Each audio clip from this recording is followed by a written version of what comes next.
ভালো থাকে, আবার কেউ ভালোও থাকে না। অনেকে অনেক দুর্ভোগ নিয়ে দিনাতিপাত করে। তো এখন আমরা একজন প্রবাসীর কষ্টের কথা শুনবো। সে প্রবাসে গিয়েছিল পরিবার পরিজনকে ছেড়ে অনেক অর্থ খরচ করে, কিন্তু আবার ফিরে এসেছে খুব বেদনাদায়ক অবস্থায়। তো আমরা একটু শুনবো কিভাবে কোন দেশে যাওয়া হয়েছিল আর মানে সেখানে কি ঘটনা ঘটেছিল। আমি গিয়েছিলাম মালদ্বীপে আজ 5 মাস আগে। আমি গিয়েছিলাম, আমি শহরের অঞ্চলে কাজে গিয়েছিলাম, টাইসের কাজ করতে। কোন এলাকায় সেটা? বামন্দি বাউট। আচ্ছা আচ্ছা। তো আমি যে দালালের মাধ্যমে গিয়েছিলাম, ওই দালালের বাড়ি হলো সাতিয়ানে।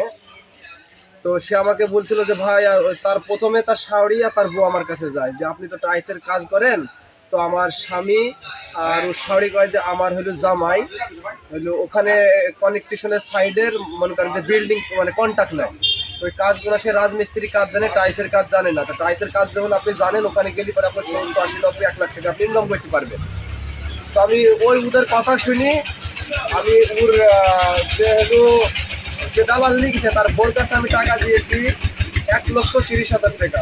আর তার হইলো ওই যে যে দালাল তার দুলাভাইকে দিয়েছে হইলো আপনার হইলো 2,50,000 টাকা। সেই টাকার সম্পূর্ণ প্রুফ আমার কাছে আছে, ভিডিও ফুটেজ আছে, আর তার বুকে যে টাকাটা দিয়েছি তার ব্যাংক স্টেটমেন্ট আছে, সবকিছু আমার কাছে মজবুত আছে।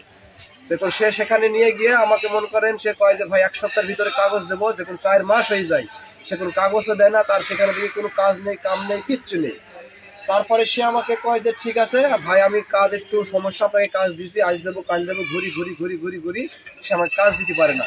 4 মাস পরে যখন আমার বাড়ি থেকে লোকজন তার বাসায় গিয়েছে, তার বাড়ি গিয়েছে যে কি ব্যাপার, তাকে খাইতে দেও না, কাগজ দেও না, কিছু দেও না, ব্যাপারটা কি?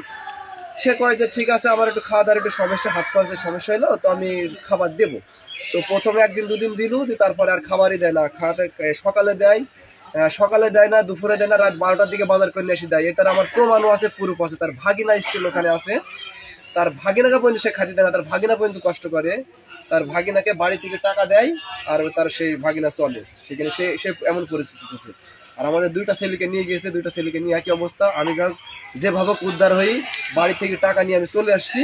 তো আমার আর এক বন্ধু আছে, সে সেখানে বিপদে আছে, তাকে হুমকি ধুমকি দেয় যে তুই আমার ক্ষতি হয়। সে দালাল কয় যে তুই আমার নামে যদি কেস কবাডি করিস আমি তোকে জবাই করবো, মার্ডার করবো, খুন করবো, এরকম হুমকি ধুমকি দেয়। এবার আমাকে বলে যে তুই বাংলাদেশে কি তোর যদি কোনো কিছু করার থাকে তো করি আমাকে দেখাস, আমার বাপ চাচা সব ডাকায়, এরকম আমাকে হুমকি ধুমকি দেয় যে আমার বাপ চাচাদের তুই চিনিস নি, তো যত প্রশাসন আছে যাই করিস। কারণ হইলো এই কথাটা বলার কারণ কি, এর আগে আমাদের আগে 2 মাস আগে একটা ছেলে নিয়ে গেছিল। সেই ছেলেটা বাড়ি হলো আপনার কুষ্টিয়া মিরপুর থেকেই সে এসে সে পুলিশের কাছে কেস করছিল। পুলিশকে বলে সেই দালাল কয় যে যে আমি তাকে পুলিশকে ঘুষ দিয়েছি, সে পুলিশেও কিছু করতে পারবে না, এরকম কথা কয়। আচ্ছা, তা আমি বলছি কত টাকা দিচ্ছেন? কয় যে আমি 15,000 টাকা পুলিশকে ঘুষ দিয়েছি, পুলিশে কেসে যায়নি। তো আপনারাও যান, আপনারা কিছুই করতে পারবেন না। আমার হুমকি ধমকি দেখায় আমাকে। মোট কত টাকা নিয়েছিল? আমার সাথে টাকা নিয়েছিল 3,80,000 টাকা। আমার যাইতে বাড়ি থেকে ওখান থেকে নিজের টাকা দিয়ে ঘর ভাড়া, নিজের টাকা দিয়ে খাওয়া, যে আজকে আমার মোটে 5 লক্ষ টাকা খরচ হয়ে গেছে। কোনো কাজ পাওয়া যায়নি? কোনো কাজ পাইনি। ইভেন 2 মাস আমার কাছে কাজ করে নিয়েছে আউটসাইডে, বলেছে ভাই কিনা 10 দিন কাজ করেন, এখানে 10 দিন কাজ করেন, কাজের টাকা দিয়ে দেবো। আজ 5 মাস রানিং সে আমাকে কোনো কাজ দিইনি। সে আমার সাথে খালি হিসাব করে যে আপনি কত টাকা খাইলেন আর কত টাকা আপনার ঘর ভাড়ায়, খালি এই হিসাব চাই। আমি বলছি ভাই আমি কিন্তু ঘর ভাড়া খাইতে আসিনি, আমার ফ্যামিলি আছে, আমার ফ্যামিলি আপনার টাকা পাঠাতে হবে।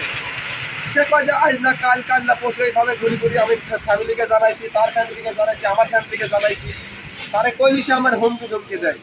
বাংলাদেশে আসার পরে কতদিন আগে আসা হয়েছে বাংলাদেশে? আমার আজকে 7 দিন আসা হয়েছে। মাত্র 7 দিন আসা। এইখানে স্থানীয় প্রশাসন বা ওই দালালের বিরুদ্ধে কোনো অভিযোগ করা হয়েছে কিনা বা করা হবে কিনা? অভিযোগ আমি এখনো করিনি, তো আমি তো অবশ্যই অভিযোগ করবো। কিন্তু আমার তো কষ্টের টাকা, 5 লক্ষ টাকা খরচ করে আমি সেখানে গিয়েছি, তো আমার এই টাকা আমাকে কে দেবে? আমার তো ঋণ ধান করে গেছি, আমার তো হার্ট ফুল ক্যাশ না, আমি মানুষের কাছ থেকে নিয়ে গেছি, তাদের তো আমাকে টাকা দেওয়া লাগবে। তাহলে আমাকে যেভাবে হোক, প্রশাসনের কাছে হোক, যার কাছ থেকে আমাকে যেখানে বিচার পাবো আমি সেখানে যাবো। সুপ্রিয় দর্শক, শুনলেন যে হাসান তারিক, তার বাড়ি মেহেরপুর সদর উপজেলার আমচুপি ইউনিয়নের হিজুলি গ্রাম।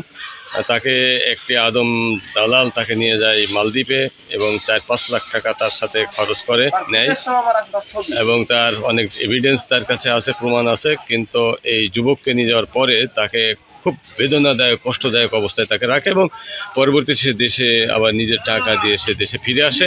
তো এই ধরনের প্রতারিত করার কারণে এই ধরনের আদম ব্যাপারীদের আইনের আশ্রয় নিয়ে তাদের উদ্ধার করা দরকার এবং পাশাপাশি স্থানীয় প্রশাসন তার পাশে থেকে তার টাকা উদ্ধার সহ এই ধরনের দালাল তাদের বিরুদ্ধে পদক্ষেপ নেবে বলে আমরা প্রত্যাশা করি, যাতে একজন প্রবাসী তার বেদনার জায়গা থেকে যেন কষ্ট না পায় এবং আগামীতে সে সুন্দরভাবে যেতে পারে বা এই ধরনের প্রতারিত বা প্রতারক দালালের খপ্পরে যেন কেউ না পড়ে।